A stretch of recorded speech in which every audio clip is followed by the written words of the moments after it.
No, you went on the edge. Don't go on the edge.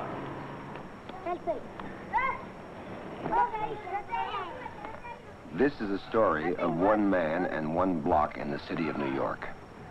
The man is Dan Murrow, a social worker.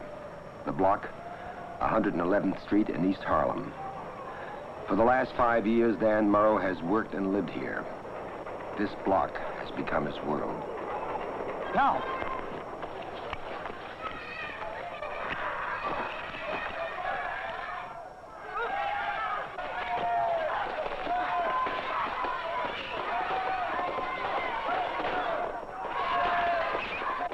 Come on, further.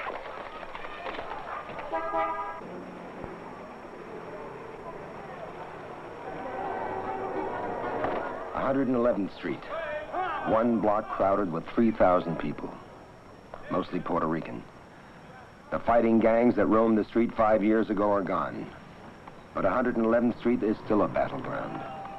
The fight now is against more quiet horrors, the great white horse, dope, alcoholism, joblessness, lack of education, and a general poverty of opportunity. Every day the fight must be fought. Dan Murrow is a social worker with the American Friends Service Committee. He and his wife came here 5 years ago. Their children were born here. This street has been their life. The problems of this street, their concern. The people of the street, their family. Come on, man. I got some news for you. Our cameras have followed Dan Murrow for 1 month, his last on this street. Dan Murrow is leaving to go to graduate school in Boston.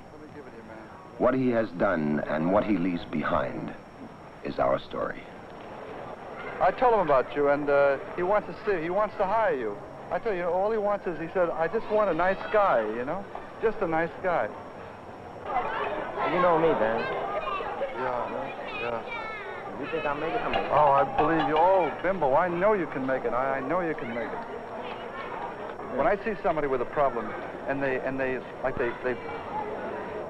give their all to solving it, and they make it, like, it gives me more hope that problems that I have and other people have can be solved, especially when we have odds against us.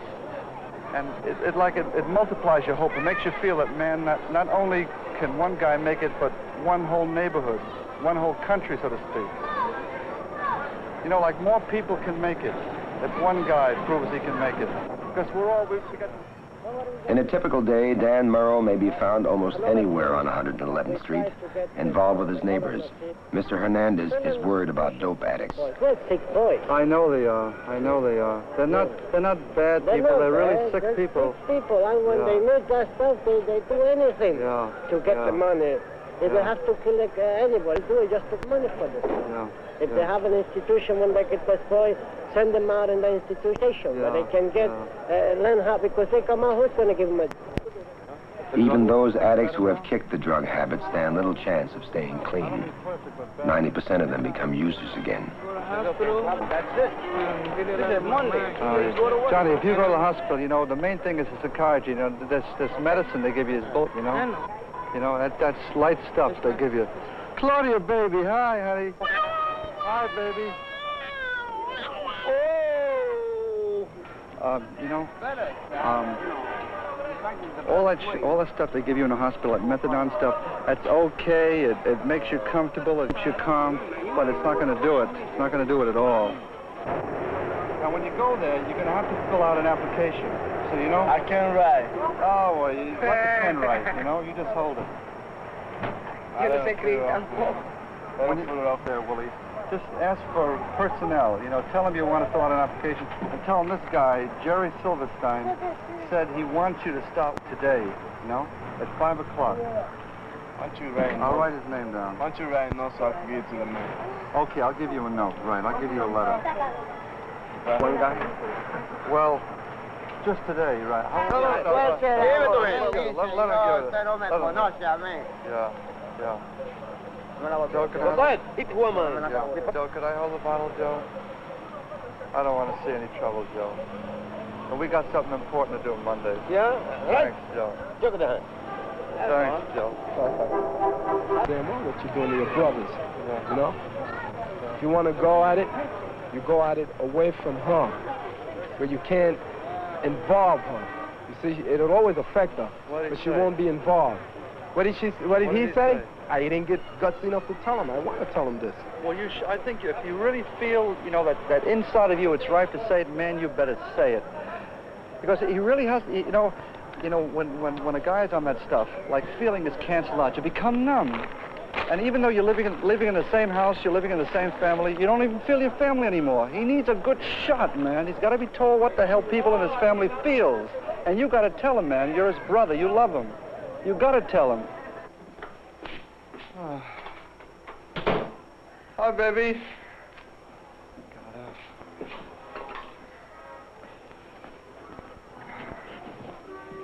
Dan Murrow and his wife live and work in a 3-room walk-up apartment on the top floor of a converted brownstone, the American Friends Service Committee's projects house.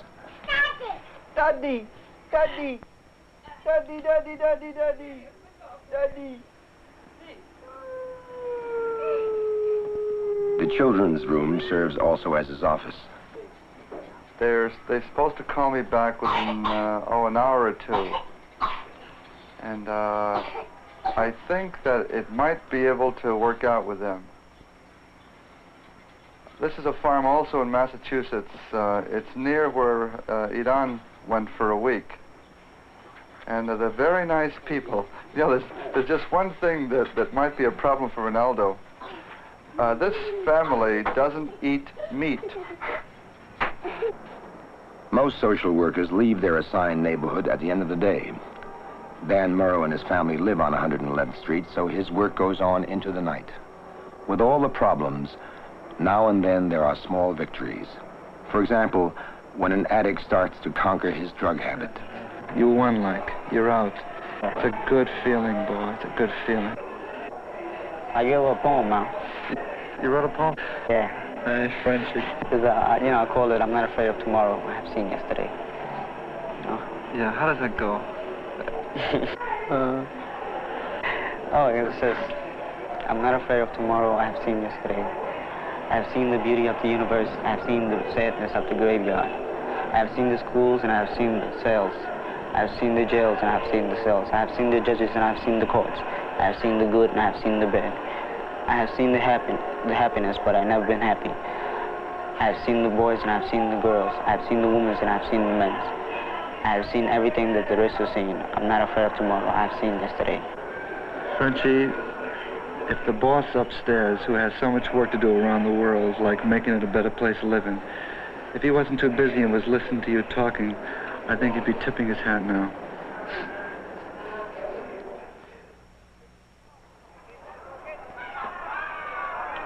For the teenagers, 111th Street is playground and living room, a place to let off steam, a place to meet. These boys call themselves the Miracles, a social club. Their leader is John Torres, a graduate of gang wars. 5 years ago, when John returned to 111th Street, there were many fighting gangs in the area. Today, there are none. But the frustrations which created the need for violence still exist. Under the leadership of John and Dan Murrow, the violence, once real, is now acted out in games. I don't expect you to stay there and get beat up so bad that you can't run out of the yard. If everything goes wrong, we fight the best way we can. And let me tell you the truth, nothing always goes right, But we do it the best way we can, But I expect you to stay there for a little while, at least to see what you can do. And then get out of the yard, if you have to. But retreat in the first battle, remember that. Only when I say retreat. We'll fight a while, but I'll call a retreat. You understand? One more thing. If there's anybody badly hurt, and don't feel like playing, say it.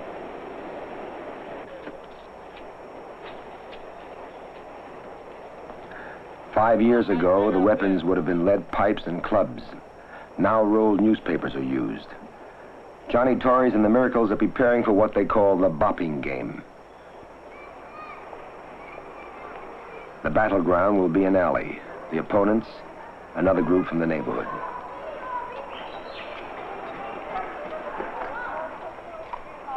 Dan Morrow is opposed to violence, but he has come to understand the reason for games like this. No.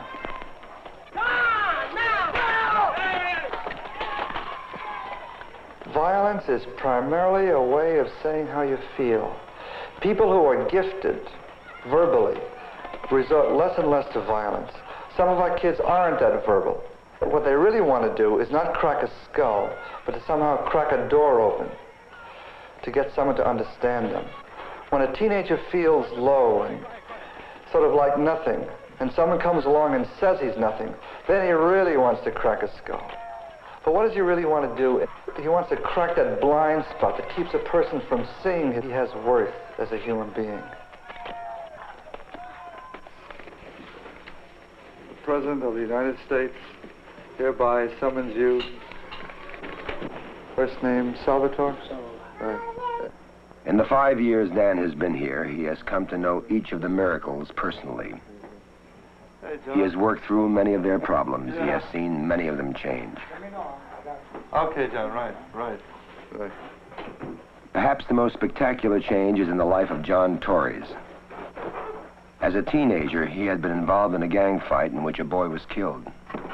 Today, he devotes all of his time without pay to work with the kids of the neighborhood. Hiram suspects that his brother, who was an addict, has stolen his camera to get money for dope. With his special talent for photography, nothing Hiram owns is more important to him. Dan and Hiram decide to talk about it. Did you ever talk to him about it?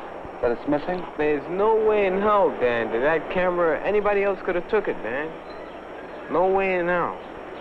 I know I keep it in the top drawer. Of your desk? Of my desk, and it's there all the time. Dan talks with Hiram's mother. I tell you the truth, Dan. I feel very bad about it. And I don't know, I tell you the truth, I don't know, because it seems to me, there won't be nothing, to help him, I don't know. I really don't understand, how it is. Most people don't understand that problem. We're going to see what we can do. Yes. After his talk with Hiram's mother, Dan talked frequently with the addict brother. There was no magical cure, but a small miracle occurred. The addict admitted theft of the camera and gave the pawn ticket to another brother, Eric. Eric attempted to recover the camera, but the pawn shop refused to release it because they said it was stolen. Try to get it out, and they reported it stolen. Now, I wanted to know if you did this, if Hiram did this. No, I didn't do it. So, come on with me, and I'll get it out. Let's go, man, let's go. Does Hiram know? Sure. All right, okay. Get that. The problem on the street isn't solved by merely getting a boy's camera back or helping another boy find a job. Yet perhaps each small victory gives these kids the hope that they might win the larger battles. These kids have so much talent, so much promise. They do so much with so little. If they had the chance to prove it, this street, this city would be a much better place to live in. Well, you fellas know that Dan is... The miracles are meeting to plan a send-off for Dan. I always believe nobody is perfect. This man has tried to be perfect. I have seen this man get up sometimes, if it's necessary, at 2 o'clock in the morning and go to other people's houses because somebody was sick. I have seen this man, many kids have come to this place before running to a hospital because they hurt their hands. I have seen this man with 1,000 things in his mind and try to do everything at once, a little from everybody. Then we look at ourselves and we say, well, when this man leaves, what will become of us, of the whole neighborhood?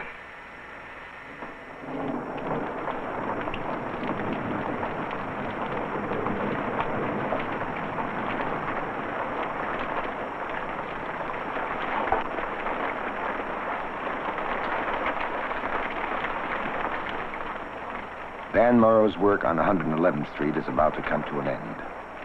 In a few days, he will be leaving. Because John Torres does not write well, he dictates a farewell letter to Dan. put dear Dan. No, wait a minute. Like you always say, dear familia. I never thought that the time will come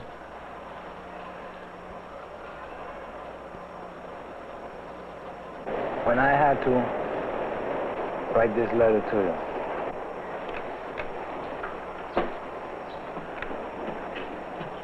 I would like to start by saying thanks for everything you did for me.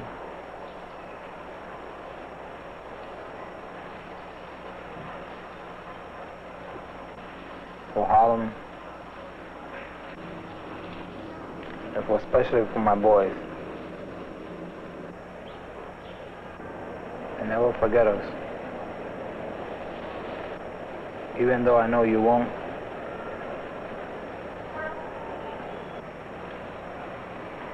Because I know we won't forget you. Like I said, take good care of yourself. I'll be taking care of myself too.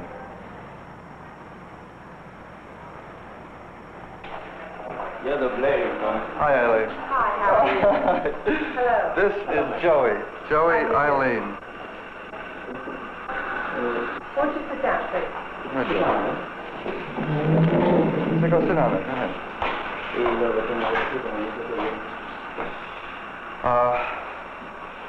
When I called you the other day, I told you about Joey, it was in the hope that you might have a possible opening.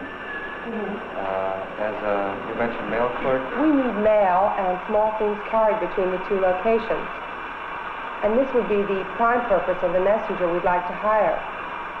Your hours would be about 9:30 and ending about 5 o'clock. The only other thing I could tell you would be the salary. It starts at $50 a week. I'm trying to explain to you, Miss Mara, that there are two other boys that I have interviewed for the job also, because before I was notified that you were available. So that I have to take all this into consideration. But you come very highly recommended, I assure you. And if we don't get it, Chico, then we just have to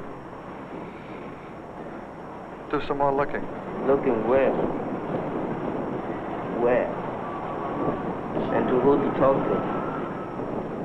Where would you look? No, really. I won't get the job already. I could go back to the training school for that. Would you go back to the training school? That's if I don't get this job. Or if you don't get this job, would you go back to the training school? Yeah, I would. You would? The other day you told me you don't want to go to the training school because it's only for handicaps. I know that, Daniel. The thing is you have to take anything that comes along. I agree, Chico. I think it's a good idea because if they train you, you'll be able to earn some good money and you'll be doing work that you would probably enjoy, like making motors. All right, down here. We do that, okay? Yeah. All right, come on. Let's get out of here. Come on. Come on, Chico. Come on home.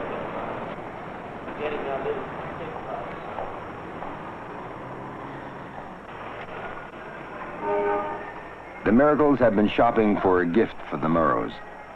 They wanted to purchase a plate engraved with their names and expressing thanks to Dan and Hope, but they didn't have the $20 it would cost. Their only chance now is to find a bargain in the neighborhood. That'll be fine, Pete. The other one, too, both of them. Yeah, two of them. We agree? Yeah. Thank you. ¿Quién es eso? ¿Yo paso por los dos? All right. What's your umbrella? No, mediano. Hey, nothing do. Hey, what's your umbrella at? What's the umbrella? Umbrella $3. Give us a break, two. Two? Umbrella? You know, Dan, two. No, $2. Come on now. Here you go. Give us back $2.75. Honest. $2.50, man. Yeah, big Oh, good. you go big. You sport, $2.50. I give you the cigar. I don't smoke. I'm too little. Oh, well, I'm crazy. too young for you. Okay. You run. $2.50. Thank you, huh? Thank you.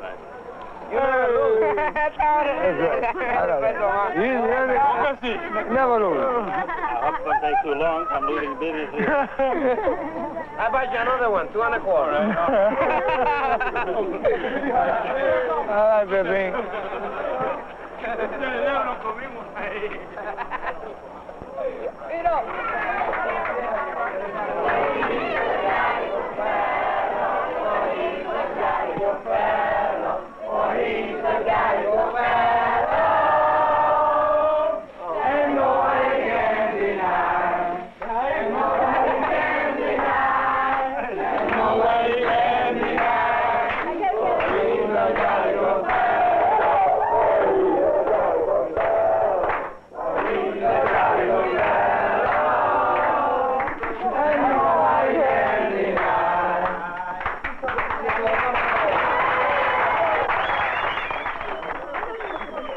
Oh my God. Why'd you like to start with the kids? All right. Linda. Oh, Linda, look what that says to Linda from the Miracles. It says, God bless you. That's for you to keep. Oh, boy. That's beautiful, Johnny.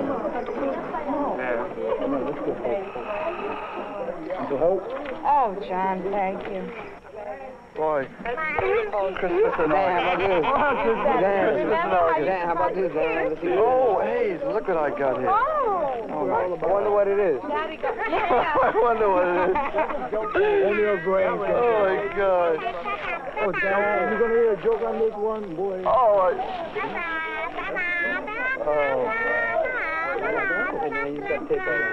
oh, yeah. Paraguay. God, that's nice. That's a nice. Pino, hey, Pino, dale un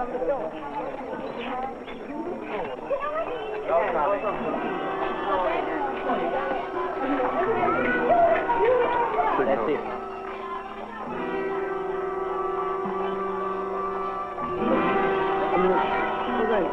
Everybody here is a member of the military. You have helped everyone. I can't be a guy that can't say no to him. It's so easy. No, Danny, it's not easy. You understand what's going on with who you're gay.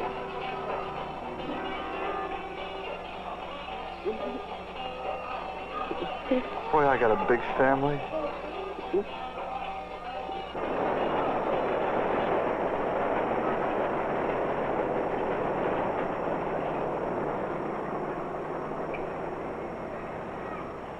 Early Monday morning.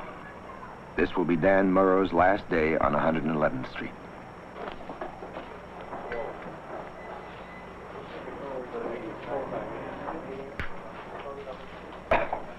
Chico. Yeah, he goes too. He goes too.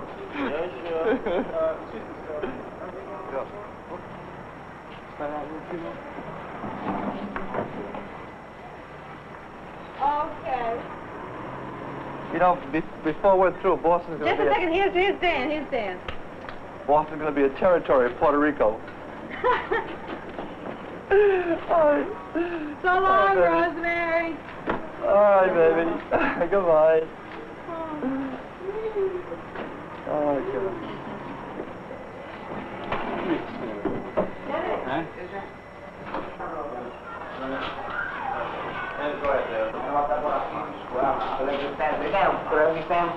Yeah, sure, Jerry.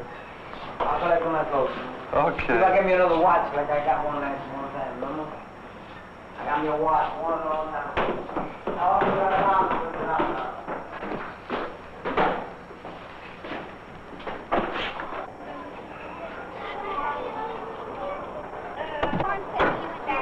Yeah, I want to see Iron's mother first. Okay, it's part of the kid. I know, honey. All right, I'll be right back. Come here now. Be right back. I want to see Iron's mother. Just living on 111th Street for the 5 years that we did, and getting this avalanche of love from all of our wonderful neighbors. You know, you want to return it, but you feel so feeble that you just have to settle for giving as much as you can. You know, somehow, when you found a community that you would, in the beginning, suspect wouldn't take you in and allow you to be yourself with them, and then when you find to your wonderful surprise that you're not only taken in, but you're giving such spiritual sustenance, such spiritual nourishment that You know, you feel that, you know, the nourishment on 111th Street is enough to keep anybody going.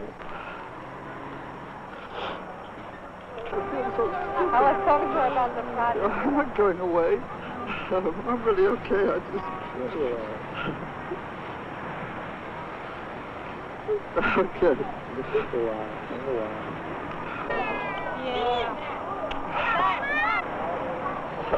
Okay. All right. Mike, you take care of yourself. Yeah. Mike, use your hands to make things. Yeah. Not to hurt yourself. You too, honey. But I'll see you soon, baby. Hey! I'll see you later.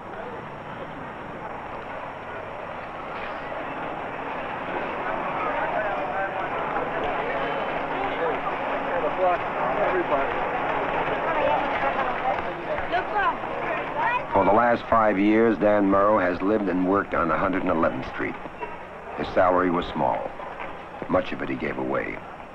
His hours were long. His personal life not very private. The frustrations frequent. Was it worth the effort? If you ask Dan Murrow, he will tell you that he is taking away far more than he gave. He takes with him the love of a community. There is no end to this story.